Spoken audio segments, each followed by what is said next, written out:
കഴിഞ്ഞ 2 വർഷത്തിനിടയിൽ ഭരണകൂടങ്ങളുടെ ബുൾഡോസർ രാജ് തകർത്തെറിഞ്ഞത് 1.5 ലക്ഷം വീടുകൾ. സ്ത്രീകളും കുട്ടികളും വൃദ്ധരുമടക്കം 7.5 ലക്ഷം പേരാണ് ഭവനരഹിതരായത്. അവരിലേറെയും മുസ്ലിങ്ങളും പാർശ്വവൽക്കരിക്കപ്പെട്ടവരുമാണെന്നാണ് കണക്കുകൾ. ഒരു മനുഷ്യായുസ്സിലെ മുഴുവൻ സമ്പാദ്യവും അധ്വാനവുമാണ് ഭരണകൂട വേട്ടയിൽ ലക്ഷക്കണക്കിന് സാധാരണക്കാർക്ക് നഷ്ടമായതെന്ന് കണക്കുകൾ പറയുന്നു. വീടെന്ന സുരക്ഷിതത്വം മാത്രമല്ല, മൗലികാവകാശങ്ങളും നിഷേധിക്കപ്പെട്ട 7.5 ലക്ഷം പേരാണ് തെരുവുകളിലും പ്ലാസ്റ്റിക് ടെന്റുകളിലും കഴിയുന്നത്.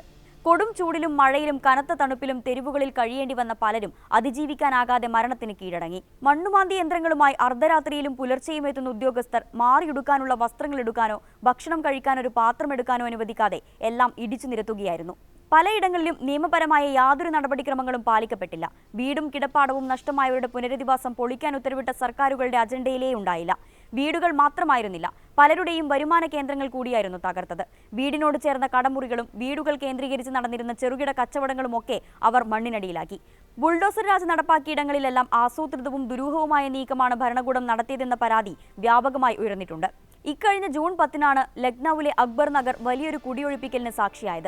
നരേന്ദ്രമോദിയുടെയും BJPയുടെയും നേതൃത്വത്തിലുള്ള NDA മുന്നണി 3-ാം തവണ അധികാരത്തിലെത്തിയ ശേഷം രാജ്യത്ത് നടന്ന ആദ്യത്തെ ബുൾഡോസർ രാജുകളിൽ ഒന്നായിരുന്നു UPയിൽ നടന്നത്. 1000-ലധികം വീടുകളും 100 കണക്കിന് കച്ചവട സ്ഥാപനങ്ങളുമാണ് 10ഓളം JCBകൾ മണിക്കൂറുകൾ കൊണ്ട് ഇടിച്ചു നിരത്തിയത്.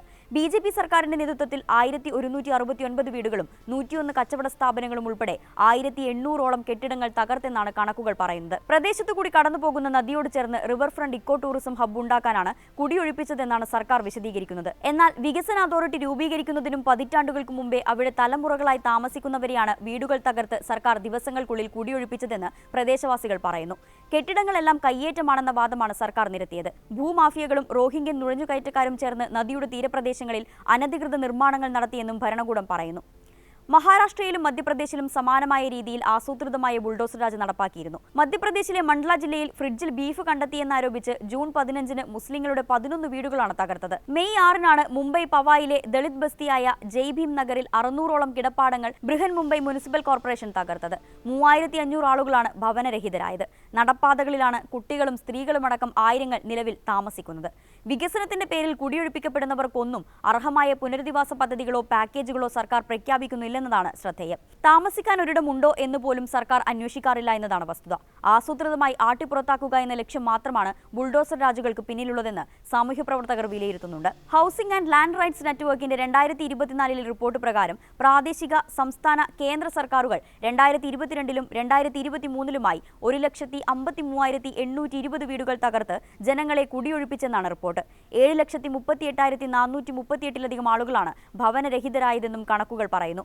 2017 മുതൽ 2023 വരെ ഗ്രാമങ്ങളും നഗരപ്രദേശങ്ങളും കേന്ദ്രീകരിച്ച് HLRN സമാഹരിച്ച കണക്കുകൾ പറയുന്നത് രാജ്യത്ത് വ്യാപകമാകുന്ന കുടിയൊഴിപ്പിക്കലിനെ പറ്റിയാണ്. രാജ്യത്തെ 1.68 ദശലക്ഷത്തിലധികം ആളുകളെയാണ് 6 വർഷത്തിനുള്ളിൽ കുടിയൊഴിപ്പിക്കൽ ബാധിച്ചത്. 2019-ൽ 1,07,625 പേരെയാണ് കുടിയൊഴിപ്പിച്ചത്. 2022-ൽ അത് 2,22,686 ആയി. 2023-ൽ 5,15,752 കുതിച്ചുയർന്നു.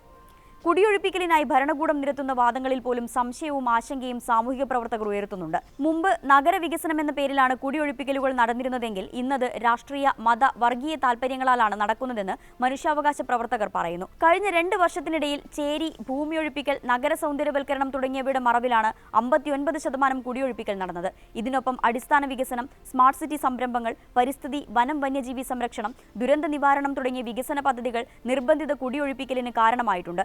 സാധാരണക്കാരും ദുർബലരുമായ ആളുകളാണ് പുറത്താക്കപ്പെട്ടവരിലേറെയും. കള്ളക്കേസുകളിൽ പ്രതികളായ നിരപരാധികളുടെ വീടുകൾ പോലും ഭരണകൂടം ഇടിച്ചു നിരത്തി. 2023-ൽ മധ്യപ്രദേശിലെ ഗാർഗോണിലെ ജീരാപൂർ ഗ്രാമത്തിൽ ഇത്തരത്തിൽ നിരവധി പൊളിക്കലുകളാണ് സർക്കാർ ആസൂത്രണം ചെയ്തത്. ഉത്തർപ്രദേശിൽ പ്രയാഗ്രാജ്, സഹാറൻപൂർ, ഹരിയാനയിലെ നൂഹ്, ഡൽഹിയിൽ ജഹാംഗീർപുരി എന്നിവിടങ്ങളിൽ വീട് തകർത്ത് നടത്തിയ കുടിയൊഴിപ്പിക്കലുകൾക്ക് പിന്നിൽ ഇപ്പോഴും ദുരൂഹത നിലനിൽക്കുകയാണ്. അനധികൃത നിർമ്മാണങ്ങളും കയ്യേറ്റങ്ങളും ഒഴിപ്പിക്കലുകളുമാണ് നടന്നതെന്നാണ് അധികൃതർ വിശദീകരിക്കുന്നത്.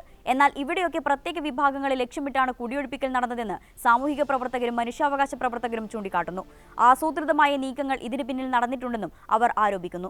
2022 ഏപ്രിൽ 20-ന് ഹനുമാൻ ജയന്തി ഘോഷയാത്രയ്ക്കിടെ പള്ളികൾക്ക് മുന്നിൽ ഒരു വിഭാഗം പ്രകോപനപരമായ മുദ്രാവാക്യങ്ങൾ മുഴക്കിയതിനെ തുടർന്നാണ് ജഹാംഗീർപുരിയിൽ വർഗീയ സംഘർഷം ഉടലെടുക്കുന്നത്. ഇതിന് തൊട്ടു പിന്നാലെ നോർത്ത് ഡൽഹി മുനിസിപ്പൽ കോർപ്പറേഷൻ അധികൃതരും പോലീസും ചേർന്ന് 25ഓളം കടകളും വീടുകളും കയ്യേറ്റം ആരോപിച്ച് പൊളിച്ചു നീക്കി. മുസ്ലിങ്ങളുടെ വീടുകളും കച്ചവട സ്ഥാപനങ്ങളുമായിരുന്നു പൊളിച്ചതെല്ലാം. മധ്യപ്രദേശിലെ ഗാർഗോണിൽ 2022 ഏപ്രിലിൽ രാമനവമി, ഹനുമാൻ ജയന്തി ആഘോഷങ്ങൾക്കിടെയുണ്ടായ വർഗീയ കലാപത്തിന് പിന്നാലെയാണ് പ്രധാനമന്ത്രി ആവാസ് യോജന പ്രകാരം നിർമ്മിച്ച ഒരു വീടുൾപ്പെടെ മുസ്ലിങ്ങളുടെ 16 വീടുകളും 29 കടകളും തകർത്തത്. കേസുകൾ എടുത്തതിന്റെ പേരിൽ പൗരന്റെ വീടും സ്വത്തുക്കളും പൊളിക്കുന്നതിനുള്ള വ്യവസ്ഥകൾ നിയമത്തിലില്ലെങ്കിലും BJP ഭരിക്കുന്ന സംസ്ഥാനങ്ങളിൽ അത് വ്യാപകമാണെന്ന് കണക്കുകൾ പറയുന്നു. പലയിടങ്ങളിലും നടന്ന കുടിയൊഴിപ്പിക്കലിന് പിന്നിൽ വർഗീയ അജണ്ട വ്യക്തമാണെന്ന് മനുഷ്യാവകാശ പ്രവർത്തകർ ചൂണ്ടിക്കാട്ടുന്നു. സാമൂഹിക യാഥാർത്ഥ്യങ്ങൾ പരിഗണിക്കാതെയാണ് പൊളിക്കലുകൾ നടക്കുന്നതെന്നും അവർ ചൂണ്ടിക്കാട്ടുന്നു. ബുൾഡോസർ രാജുമായി ബന്ധപ്പെട്ട് ഫെബ്രുവരിയിലെ ആംനസ്റ്റി ഇന്റർനാഷണൽ റിപ്പോർട്ട് വ്യക്തമാക്കുന്നത് ഭരണകൂടത്തിന്റെ മുസ്ലിം വേട്ടയുടെ പുതിയ മോഡലിനെയാണ്. ഗുജറാത്ത്, മധ്യപ്രദേശ് എന്നിവിടങ്ങളിൽ മുസ്ലിങ്ങൾ കൂടുതലായി തിങ്ങിപ്പാർക്കുന്നിടങ്ങളിലാണ് പ്രധാനമായും പൊളിച്ചു നീക്കലുകൾ നടക്കുന്നതെന്ന് അവർ ചൂണ്ടിക്കാട്ടുന്നു. അതേസമയം തൊട്ടടുത്തുള്ള ഹിന്ദു ഉടമസ്ഥതയിലുള്ള സ്വത്തുക്കൾ പൊളിച്ചു നീക്കലിൽ നിന്ന് ഒഴിവാക്കപ്പെട്ടുവെന്നും ആംനസ്റ്റി ചൂണ്ടിക്കാട്ടി. ബുൾഡോസർ നീതി എന്ന പേരിൽ ഭരണകൂടം മുസ്ലിങ്ങളുടെ സ്വത്തുക്കൾ തെരഞ്ഞുപിടിച്ച് തകർക്കുന്നത് ക്രൂരമായ അനീതിയാണെന്ന് ആംനസ്റ്റി ഇന്റർനാഷണലിന്റെ സെക്രട്ടറി ജനറൽ ആഗ്നസ് കാലമർഡ് പറഞ്ഞു. ഇത്തരം പുറത്താക്കലുകൾ അന്യായവും നിയമവിരുദ്ധവും വിവേചനപരവുമാണെന്ന് സെക്രട്ടറി ചൂണ്ടിക്കാട്ടുന്നു. മുസ്ലിങ്ങളുടെ വീടുകളിലേക്ക് ബുൾഡോസറുകൾ അയക്കുന്നതിൽ പ്രത്യക്ഷമായോ പരോക്ഷമായോ അനുകൂല നിലപാടെടുക്കുന്ന നിരവധി ഉദ്യോഗസ്ഥർ സർക്കാർ മേഖലയിലുണ്ട്. രാഷ്ട്രീയ പിന്തുണയോടെയാണ് ഉദ്യോഗസ്ഥരുടെ നേതൃത്വത്തിൽ വ്യാപകമായി പൊളിക്കലുകൾ നടക്കുന്നത്. ഉത്തർപ്രദേശിലാണ് ഏറ്റവും കൂടുതൽ ബുൾഡോസർ രാജ് നടക്കുന്നത്. BJP നേതാവും മുഖ്യമന്ത്രിയുമായ യോഗി ആദിത്യനാഥ് സർക്കാരിന്റെ നേതൃത്വത്തിലാണിത്. ബുൾഡോസർ ബാബ എന്നാണ് അദ്ദേഹത്തെ ചിലർ വിശേഷിപ്പിക്കുന്നതെന്നും ദേശീയ മാധ്യമങ്ങൾ റിപ്പോർട്ട് ചെയ്യുന്നു. മുസ്ലിങ്ങളുടെ താമസ സ്ഥലങ്ങളിൽ ആക്രമോത്സുകതയോടെയാണ് ബുൾഡോസർ രാജ് നടപ്പായതെന്നാണ് ദേശീയ മാധ്യമങ്ങളെ ഉദ്ധരിച്ച് ആംനസ്റ്റി റിപ്പോർട്ട് ചെയ്യുന്നത്. HLRNന്റെ ഡാറ്റ അനുസരിച്ച് രാജ്യത്ത് നടന്ന ബുൾഡോസർ രാജുകളിൽ ഏറെയും ഇരയായത് മുസ്ലിങ്ങളാണെന്ന് കണക്കുകൾ പറയുന്നു. പൊളിക്കപ്പെട്ടവയിൽ 44% മുസ്ലിങ്ങളുടെ വീടുകളും സ്വത്തുക്കളുമാണ്. തൊട്ടുപിന്നിൽ പട്ടികവർഗ്ഗക്കാരും ആദിവാസി, ഗോത്രവർഗ്ഗ വിഭാഗങ്ങളിലുള്ളവരുമാണ്. 23% അവരുടെ കണക്ക്. മറ്റ് പിന്നാക്ക വിഭാഗങ്ങളിലുള്ളവർ 17%. 5% പട്ടികജാതിക്കാർ. സർക്കാർ നടപടികൾക്കും മറ്റും ഉദ്യോഗസ്ഥർ വൈകുന്നേരം 5 മണിക്ക് ശേഷമോ അതിരാവിലെയോ വരാറില്ലായിരുന്നു. എന്നാൽ ഇപ്പോൾ ഇരുട്ട് പരന്നാലാണ് ഒരു നോട്ടീസ് പോലും നൽകാതെ ബുൾഡോസറുകളുമായി പൊളിക്കാൻ അധികൃതർ എത്തുന്നത്. ഇരുട്ട് പരന്നാൽ ഭയമാണ്.